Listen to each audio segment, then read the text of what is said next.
కింద light weight ఉన్న బాడీని చూసి నేను ఎందుకు ఇన్నాళ్ళు ఇంత లైట్ బాడీ కోసం నేను ఇంత తాపత్రయపడుతున్నానా, అసలు ఆనందం పరమానందం అంటే అదే అని అప్పుడు అర్థమైంది. ఒక కారు కొనుక్కుంటేనో, ఒక ఇల్లు కొనుక్కుంటేనో అది ఆనందం అని అనుకుంటాము, కానీ అవి అస్సలు ఆనందాలు కాదు.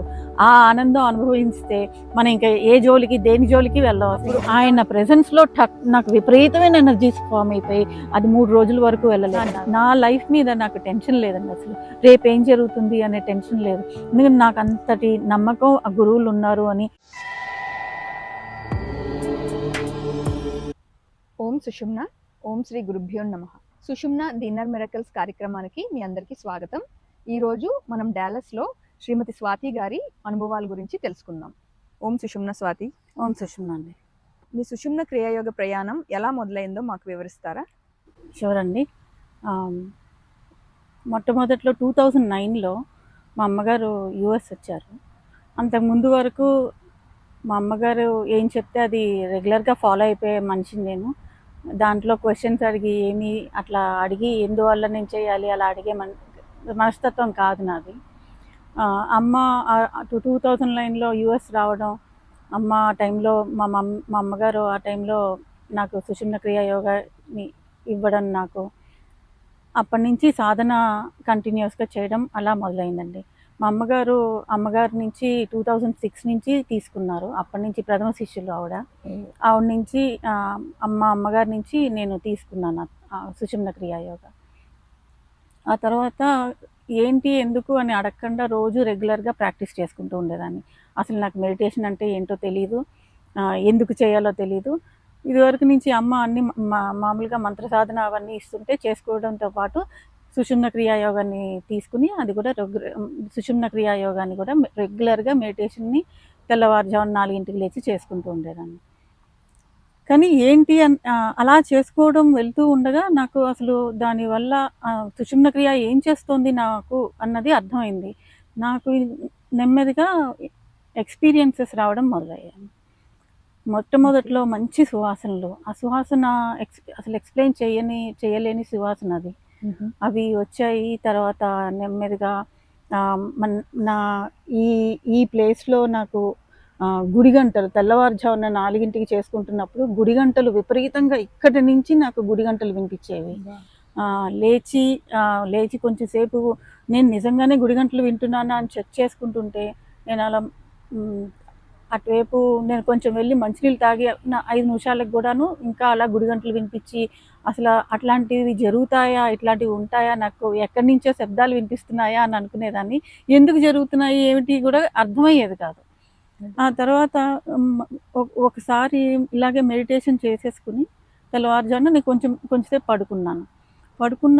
పడుకుని సెమీ స్లీప్లో ఉన్నాను. అంత బాగా పడుకోలేదు.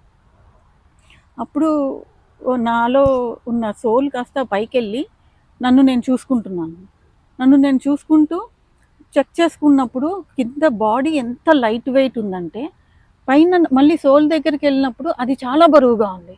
కింద లైట్ వెయిట్ ఉన్న బాడీని చూసి నేను ఎందుకు ఇన్నాళ్ళు ఇంత లైట్ బాడీ కోసం, ఇంత విలువ లేని బాడీ కోసం నేను ఇంత తాపత్రయపడుతున్నానా, ఆ సోల్కి ఎంత పవర్ఫుల్ సోల్ అది అన్న విషయం ఆ 2 నిమిషాల్లో నాకు జరిగిన ఎక్స్పీరియన్స్లో నేను అది అంత అద్భుతమైన నిజాన్ని తెలుసుకుని ఆ తర్వాత సోల్కి ఇవ్వాల్సిన ఇంపార్టెన్స్ని ఇచ్చి మిగతా బాహ్య ప్రపంచంలో జరుగుతున్న వాటికి లెస్ ఇంపార్టెన్స్ ఇచ్చి మూవ్ ఆన్ అవ్వడం, అట్లా సోల్ కొంచెం నెమ్మదిగా గ్రోత్ స్టార్ట్ అయింది.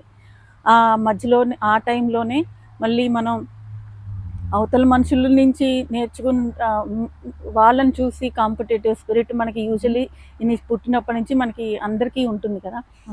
అవతల మనిషిని చూసి ఎప్పుడు బాధపడలేదు, కానీ వాళ్ళకి అవి ఉన్నాయని మనకి కూడా ఉంటే బాగుండు అనేది కొంచెం మనసులో ఉండేది. మనకి కూడా ఉంటే, కానీ ఆ తర్వాత మన ఈ సుషుమ్న క్రియలోకి వచ్చాక వాటి విలువ ఏంటి అన్నది తెలిసి దానిలో ఆనందం లేదు అనేది బాగా గ్రహించాను. బయట ఉన్న ప్రపంచంలో మెటీరియలిస్టిక్ థింగ్స్కి అస్సలు ఏమాత్రం ఇంపార్టెన్స్ లేదు అని గ్రహించి అప్పటి నుంచి మనశ్శాంతిగా నాకున్న దాంతో సంతోషంగా ప్రతి నిమిషం జీవించడం మొదలెట్టాను. తర్వాత మళ్ళీ ఎక్స్పీరియన్సెస్ ఇంకా అద్భుతమైనవి వచ్చాయండి. ఒకసారి మెడిటేషన్లో కూర్చున్నప్పుడు ఇట్లా ఇక్కడ దాకా సహస్రారం దగ్గరికి వెళ్ళి ఇలా ఒక లోటస్లోంచి ఇలా బయటికి ఒక లిక్విడ్, ఒక చాలా థిక్ లిక్విడ్, ఒక హనీ లాగా ఇలా ఇలా బయటకు వచ్చేసి ఇలా మొహం మీద ఇట్లా చల్లని విపరీతంగా కారిపోయాయి అనమాట. ఇట్లాగా మొహం మీద అంతా ఇలా కారిపోతూ అసలు విపరీతమైన ఎనర్జీస్, ఇదంతా విపరీతమైన ఎనర్జీస్తో ఫిల్ అయిపోయి అసలు ఒక బ్లిస్ఫుల్ స్టేట్కి వెళ్ళిపోయాను. ఆ బ్లిస్ఫుల్ స్టేట్లో ఎంత ఆనందం అంటే ఒక క్లౌడ్ 9 మీద ఉన్నంత ఆనందం ఉంది వచ్చింది అప్పుడు. అసలు ఆనందం, పరమానందం అంటే అదే అని అప్పుడు అర్థమైంది. మనం రోజు ఎవ్రీడే మనం ఒక ఐస్ క్రీమ్ తింటేనో లేకపోతే ఒక కారు కొనుక్కుంటేనో ఒక ఇల్లు కొనుక్కుంటేనో అది ఆనందం అని అనుకుంటాము, కానీ అవి అస్సలు ఆనందాలు కాదు. ఆ ఆనందం అనుభవిస్తే మనం ఇంకా ఏ జోలికి దేని జోలికి వెళ్ళాం, అసలు ఇంక మిగతావన్నీ మనకు అవసరం లేదు, మనకి అదే మళ్ళీ కోసం అని కోరుకుంటాం. అంత అద్భుతమైన బ్లిస్ఫుల్ స్టేట్ అండి అది. అది ప్రతి మనిషికి, ప్రతి సుషుమ్న క్రియాయోగికి లభిస్తుంది. తప్పకుండా చేస్తే మటుకు అది అందరూ అనుభవించాలని నేను ఆ తర్వాత నుంచి మొదలెట్టాను. మనం ప్రతి ఒక్కళ్ళు అసలు అద్భుతమైన ఎక్స్పీరియన్స్ని తీసుకోవాలి అని, అందరూ రుచి చూడాలి ఆ ఎక్స్పీరియన్స్ని. అప్పుడు ప్రతి మనిషి మనశ్శాంతితో ఎంతో హ్యాపీగా ఉండి ఎవ్రీ మినిట్ ఆఫ్ ది లైఫ్ని ఎంజాయ్ చేస్తారు అనే దీంతో అప్పటి నుంచి సర్వీస్ యొక్క వాల్యూ తెలుసుకుని నేను సర్వీస్ చేసి అందరికీ చెప్పడం అంటూ మొదలెట్టాను. చాలా అద్భుతమైన అనుభవం అండి. స్వాతి గారు, మీకు గురువుల దర్శనం ఏమైనా అయ్యిందా అండి? అయ్యిందండి, చెప్తాను ఆ సంఘటన కూడాను. మేము కొలరాడో ట్రిప్కి వెళ్ళాము ఒకసారి. మా ఫ్రెండ్స్ ఫ్యామిలీను ఇంకొక మా ఫ్యామిలీ కలిసి వెళ్ళాము. మనకి కోవిడ్ అయిపోయింది, ట్రావెల్ మొదలైన కొత్తల్లో అనమాట. ఎక్కువ మంది జనం లేరు, ఆ టైం ఫ్రేమ్లో వెళ్ళాము. సో అప్పుడు మా ఫ్రెండ్స్ ఫ్యామిలీలో ఒక పెద్ద అంకుల్, ఆయన 75 years ఓల్డ్ అనమాట. ఆయన, నాకు చిన్నపిల్ల ఉంది. సో నేను ఆయన మా చిన్నమ్మాయి మేము కింద ఉండిపోయాము. మిగతా మా ఫ్రెండ్స్ అందరు కలిసి ఒక కొండ ఎక్కడానికి వెళ్ళారు. అప్పుడు మే నెలాఖరులో ఇంకా స్నో ఉందన్నమాట అక్కడంతా. అక్కడ ఎదురుకుండా ఒక లేక్ ఉంటే ఆ లేక్ చుట్టూ వెళ్దామని మా అంకుల్ అడిగితే సరే అని చెప్పి ఆయన కోరిక మీదగా మనం ఎంత దూరం వెళ్ళగలిగితే అంత దూరం వెళ్ళి వచ్చేద్దామని అన్నారు. సరే అన్నాను. కొంచెం స్నో ఇంకా ఉంది, స్నోలో కొంచెం అడుగు వేయచ్చు, కొంచెం క్లీనప్ ఉంది, కొంచెం అట్లా ఉంది. సో అలా నడుచుకుంటూ సహం దూరం వెళ్ళామండి. వెళ్ళగానే అక్కడ కొంచెం ఎండ వచ్చింది లైట్గా. ఎండ రావడంతో స్నో కాస్త ఐస్ అయిపోయింది. ఐస్ అయితే మనం ఒక అడుగు ముందుకేయలేము, వెనక్కి వేయలేము. ముందుకేసిన అంటే చాలా స్లిప్పరీ అయిపోయి జారిపోతున్నాం అనమాట. చాలా జాగ్రత్తగా. నాకు ఆ టైంలో మా అంకుల్కి మోకాలు నొప్పులు. సో ఆయనకి ఏమైపోతుందా అని నాకు చాలా భయం వేసింది ఆ టైంలో. ఎంతో ముందుకెళ్ళాలన్నా అదే ఉంది, వెనక్కి వెళ్ళాలన్నా అదే డిస్టెన్స్ ఉంది. సో ముందుకు వెళ్ళిపోదాం అని డిసైడ్ అయిపోయాం. ఇంకా మనకి మా ముందు మనుషులు లేరు, మా వెనకాల మనుషులు లేరు. నాకు టెన్షన్ చాలా. అసలు ఎవరు హెల్ప్ చేస్తారు ఇప్పుడు అంకుల్ని, ఎంత జాగ్రత్తగా తీసుకెళ్ళాలి అని ఆలోచిస్తున్నప్పుడు నాకు విపరీతమైన మనసులో ఎప్పుడూ మన గురువుల ధ్యానం జరుగుతూనే ఉంటుంది. అలా గురువుల్ని తలుచుకుంటూ నడుస్తున్నామండి. ముందుకి నడుస్తుంటే మా అంకుల్ చెయ్యిని ఇలా పట్టుకుని నేను నడుస్తున్నానండి. ఇలా ఒక్కసారి ఇలా వెనక్కి తిరిగి చూశానండి. ఇలా ఒక్కసారి వెనక్కి తిరిగి చూసేసరికి ఒక మనిషి, ఒక పొడుగాటి మనిషి, మంచి వెల్ బిల్ట్ బాడీ, పొడుగాటి మనిషి, ఆయన ఇట్లా వంగుని మా అంకుల్ భుజాల కింద ఇలా ఆయన పడిపోతే నేను ఉన్నాను పట్టుకోవడానికి అని ఇలా పట్టుకుని ఇలా వంగుని నడుస్తున్నారండి. అసలు అందులో ఏంటంటే మా అంకుల్ కూడాను సుషుమ్న క్రియాయోగి. 2019లో అమ్మగారు డాలస్ వచ్చి అందరికీ సుషుమ్న క్రియాయోగి ఇచ్చినప్పుడు ఆయన అక్కడికి వచ్చి తీసుకున్నారు, ఇనిషియేషన్ తీసుకున్నారు. ఆయన్ని ఆయన పడిపోతే నేను ఉన్నాను, నువ్వు వరి అవ్వద్దు అని ఆయన ఇలా నుంచుని ఆయన్ని సపోర్ట్గా నడుస్తుంటే నాకు అర్థమైపోయిందండి. మన గురువులు వచ్చేసారు, ఇంక నేను అస్సలు ఏమాత్రం వరి అవసరం లేదు. నాకు ఆయన్ని చూడగానే ఇంత అసలు విపరీతమైన ఎనర్జీస్. అప్పుడు నాకు బ్లిస్ఫుల్ స్టేట్ వచ్చినప్పుడు ఎంత ఎనర్జీస్ ఉన్నాయో, అప్పుడు ఆయన ప్రెజెన్స్లో నాకు విపరీతమైన ఎనర్జీస్ ఫామ్ అయిపోయి అది 3 రోజుల వరకు వెళ్ళలేదు. ఆ ఎనర్జీస్లో మళ్ళీ నేను క్లౌడ్ 9కి వెళ్ళిపోయాను. అంత విపరీతంగా ఆ టైంలో కూడా ఎంజాయ్ చేశాను.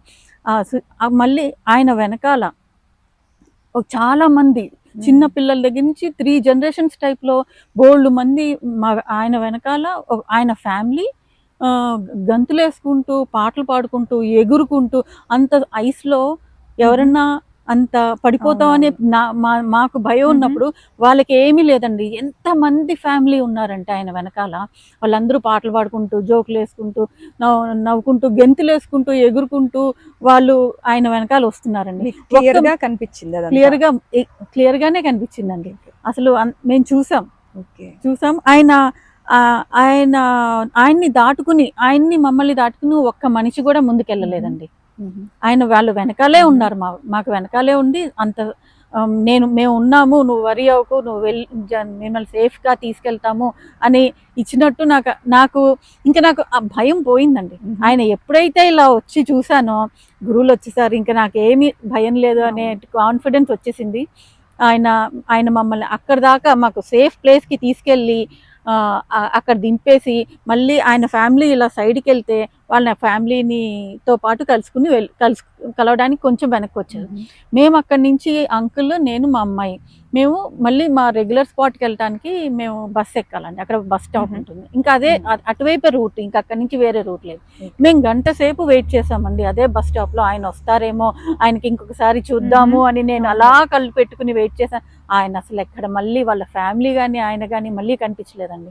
అసలు ఆయన కనిపించడం నాకు అది అసలు చాలా చాలా అదృష్టంగా భావిస్తాను. అంటే అప్పటి నుంచి నాకు నా గురువులు ఉన్నారు, ఏ కష్టం వచ్చినా వాళ్ళు చూసుకుంటారు. నేను వర్క్ చేయాల్సింది వాళ్ళకి వర్క్ చేసుకుంటే ఆయనే నా గురించి ఆయనే చూసుకుంటారు. నేను ఎప్పుడు నా గురించి ఏమీ వర్రీ అవసరం లేదు. విపరీతమైన కాన్ఫిడెన్స్ వచ్చేసిందండి. నా లైఫ్ మీద నాకు టెన్షన్ లేదండి. అసలు రేపు ఏం జరుగుతుంది అనే టెన్షన్ లేదు. ఎందుకంటే నాకు అంతటి నమ్మకం ఆ గురువులు ఉన్నారు అని, అంత విపరీతమైన నమ్మకం కలిగించిన మా గురువులు భోగనాథ్ సిద్ధర్ గారికి, మహావతార్ బాబాజీ గారికి, ఆత్మానందమయ్య అమ్మగారికి నాకు శతకోటి నమస్కారం. గురువుల పట్ల అన్వేవరింగ్ ఫెయిత్తో ఉంటే మనలో ఏ భయమో ఉండదు అనడానికి ఇది నిదర్శనం అండి. Thank you so much. Thank you. ఓం సుషుమ్నా. మంగళం నిత్య శుభమంగళం. మంగళం నిత్య శుభం.